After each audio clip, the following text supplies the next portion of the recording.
জয়পুরহাট জেলার পাঁচবিবি থানা এলাকায় জেলা গোয়েন্দা শাখা ডিবি একটি বিশেষ অভিযানে ৫০০ পিচ ট্যাপেন্টাডোল ট্যাবলেটসহ ০১ মাদক ব্যবসায়ীকে গ্রেফতার করেছে।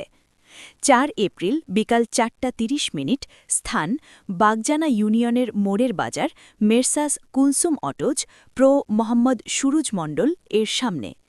অভিযানে নেতৃত্ব দেন ডিবির এসআই নি মোহাম্মদ আবদুল্লাহ আল নোমান।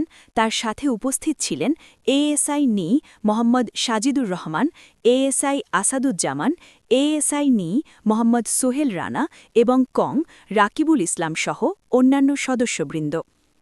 অভিযান চলাকালীন আসামি মোহাম্মদ সুরুজ আলী, ৩৪ বছর, পিতা মৃত ছৈমুদ্দিন তেজপাতা, ঠিকানা চেচরা, থানা পাঁচবিবি, জেলা জয়পুরহাট, তার হেফাজত হতে মোট ৫০০ পিচ ট্যাপেন্টাডল ট্যাবলেট উদ্ধার করা হয়। আসামির বিরুদ্ধে নিয়মিত মামলা দায়ের করা হয়েছে। মাদক বিরোধী এ ধরনের অভিযান অব্যাহত থাকে।